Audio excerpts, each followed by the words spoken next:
welcome to the UNCCD's series on good land stewardship for present and future generations. Thank you for inviting me.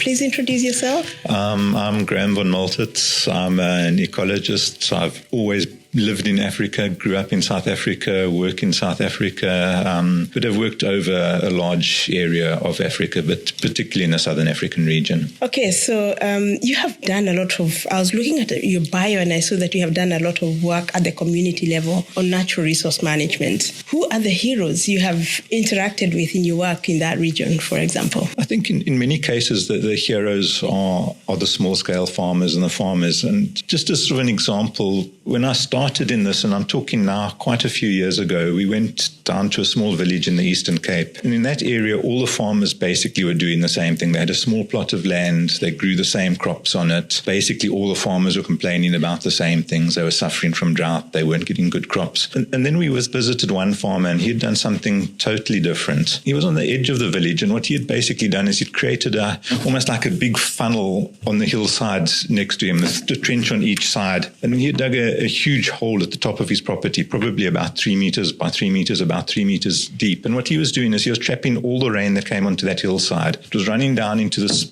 hole that he had dug, and then use a hose pipe and siphon it out to his garden. So suddenly here was one farmer who was doing something totally different. He had fresh crops. He was selling them to the village. He wasn't complaining about problems, the drought or anything else, because he wasn't being affected by it. And I think to me, those are the heroes, those people that in a situation where everybody else says it's hopeless, they can't move ahead, they find a solution, they find a way of doing things. And in his case, it cost him nothing other than his own sweat. He probably maybe a little bit of hose pipe. Other than that, it was just his own effort, and he created the system that was working for farmers when every other farmer wasn't succeeding. Do you have other stories like those? I love to hear these stories. Do you have other stories like that? That's one I thought I'd put. I don't have a lot of them. I knew you wanted stories like that. Yes, absolutely.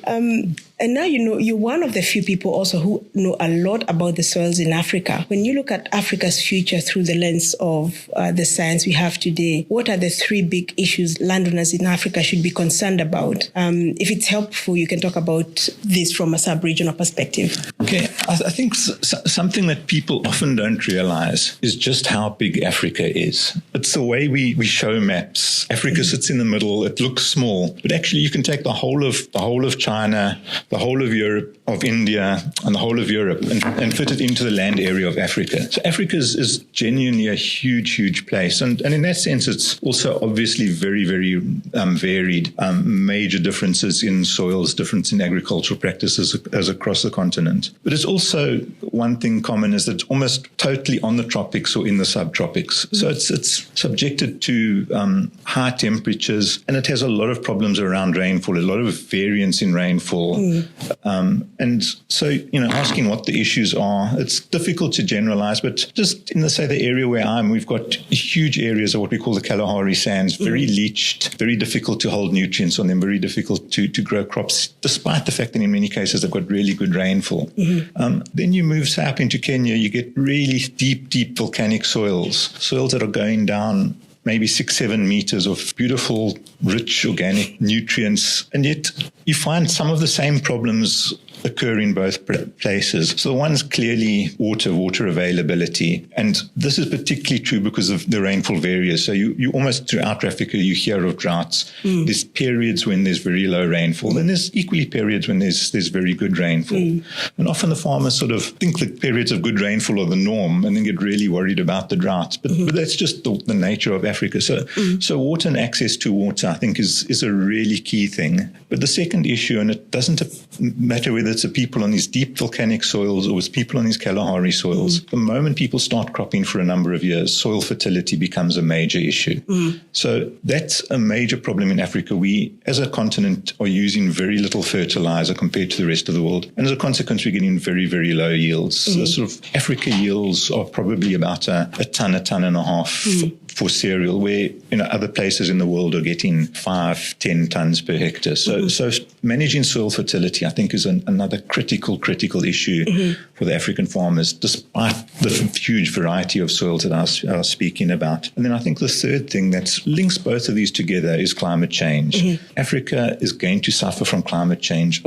It's already a hot continent, so getting hotter is critically important. If we look at it, for instance, the area of Botswana and parts of South Africa, it's currently heating at twice the global mean.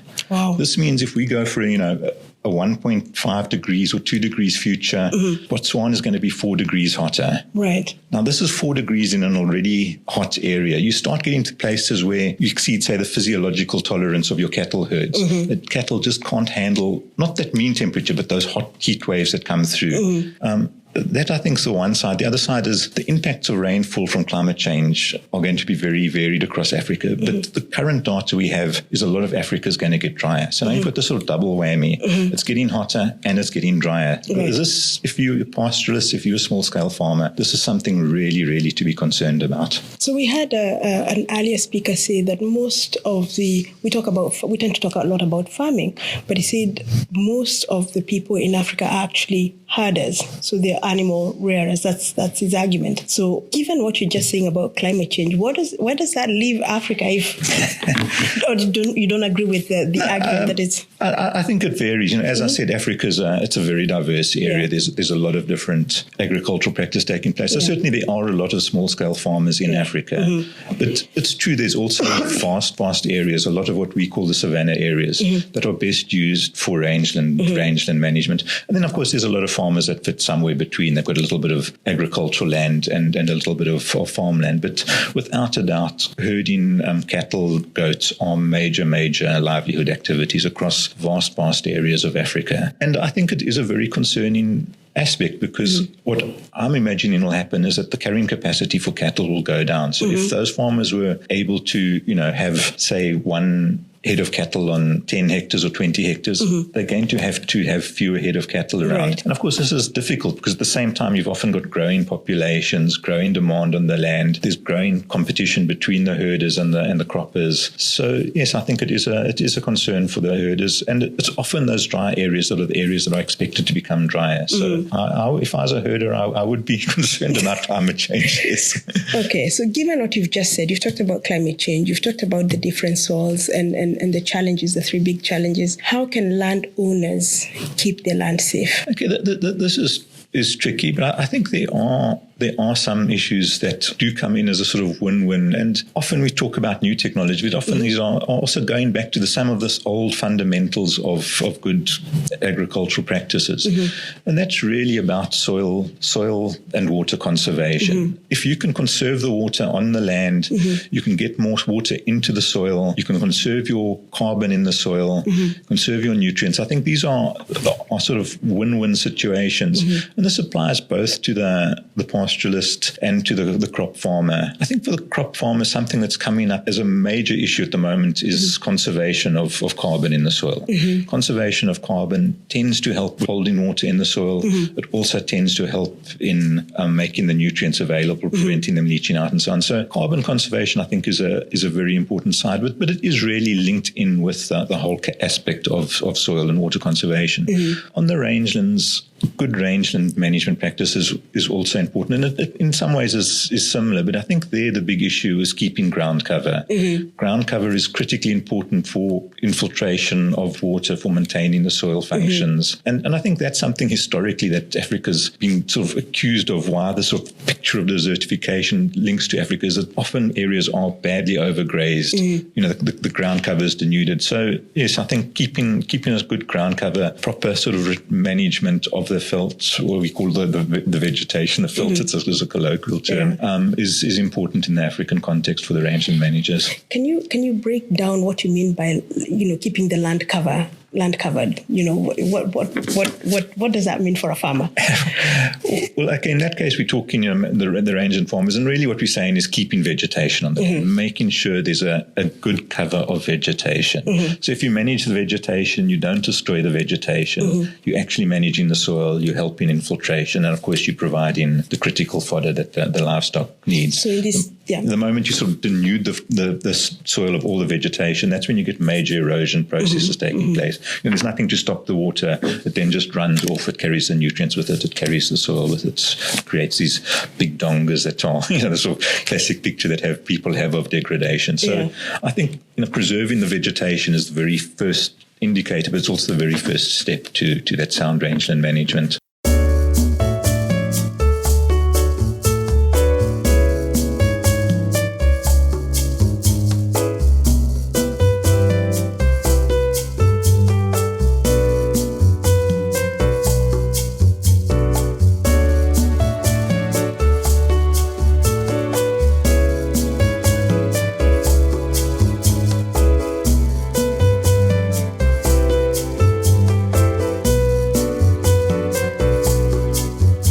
So there's the question of rangeland management, there's a question of land management, but there's also the question of jobs for young people. Land management is not the most attractive place for young people to go. What opportunities exist in Africa, and what advice would you give a young person who wants to venture into commercial Africa but is discouraged by the idea that climate is changing? In addition to the fact that it's already a tough job, when you hear that climate is changing, you're thinking, should I even invest there? I'm glad you recognize that it's a tough job. I think that's a problem that often people outside of Africa romanticize small-scale farming. Small-scale farming is a horrid, tough job, and you're absolutely correct. And I think in that regard, maybe a lot of the young kids are sort of wise not to go into something where they've seen it drive their parents to poverty, and it's not an easy step out of poverty. Having said that, I think there are many opportunities in agriculture where young people can find different ways of engaging in agriculture. So just thinking of a project area that I met up in, I think it was Cote d'Ivoire or in Ghana, where there's a lot of cocoa taking place as a sort of main cash crop in the area. And typically it's what you find, it's the old people that own the plots that have kept growing the cocoa for years, and they're not often doing it in a very sound scientific way. And I think there's a lot of space for young children to come in and do it a lot better. And I think that's one side of it, is learning how to do scientific management of the land. And I think what's really critical with almost wherever you are, it's finding those opportunities where you can link to the markets. Now, if you're growing the same crop as your neighbor, as is often the case, everybody has the same crop at the same time. There's no demand for it. There's no money to be made. Versus where you're trying to find a market, in many cases an overseas market.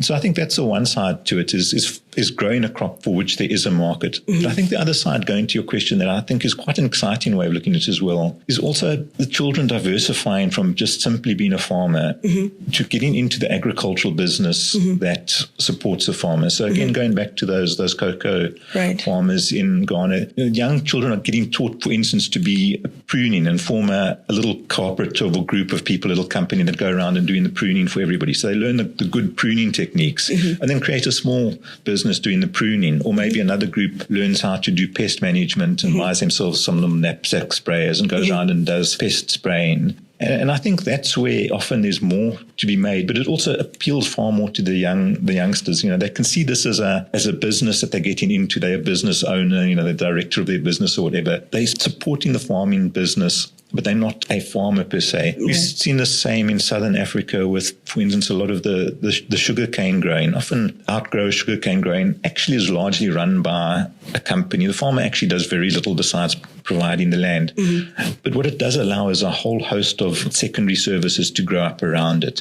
People driving the trucks to go and do haulage to the industry. Again, say maybe irrigation, pest management, or even other businesses that come back to do that. Because the moment you revive the rural economy, then you get secondary businesses, little spas or shops opening up and so on. So I think, for the youth, yes, it's nice to bring youth into agriculture, but I think youth is far more interested in the jobs that can service agriculture. And that to them is far more appealing than being the farmer. The farmer, yeah, absolutely. Yeah. Oh, I hadn't thought about that. That's, I think, a really smart place to put yourself in, because it's also the food storage business. There's, you can run wild thinking of different add-on value additions. do that. Yeah. And of course, often in many cases, this is breaking old monopolies and allowing, new businesses, new industry to come into the equation. Absolutely. Are there exciting agricultural technologies and innovations that you have seen that smallholder and commercial farmers and herders should know about? Yeah, I think I've already been talking about that quite a lot. So, but I think there are certain things. I mean, I'm not an agronomist per se. I mean, clearly there are changes in the genetic material available, etc. But I think some exciting parts are the use of IT and bringing IT into the farming arena. Just use of what? What's this? Information technology. IT, information technology. Sorry. Yeah. So just some examples. I mean, one is giving access to the market. So, if the farmer knows exactly what's happening in the market and sort of cutting out the middlemen, then they can actually demand far more for their crops. They can negotiate far better, even at the farm gate side of things. Another example is an NGO that I work with in South Africa. They've developed a little cell phone app they use in the really remote farmers up in Zambia that lets the farmer actually just take a picture of the hindquarter of a cattle and understand the grading of the meat that's there. So those farmers start to now learn how to grade the meat and what value the market puts on the meat. So instead of just taking an animal, selling it to the market, they can now understand what they must do to bring their cattle up to the top grade and then be able to sell that top grade meat into the market. So I think those are sort of, some exciting ways that you can actually change very traditional systems and use current technology to just allow those farmers to do things that they could never have thought of doing in the past. So I've heard about these land PKS. Are there apps like these as well that help farmers in terms of their land use and their land management that you know? I'm no speciality on this, but, there's just a growing, there's a lot of interest in it. I know a lot of NGOs are pushing it.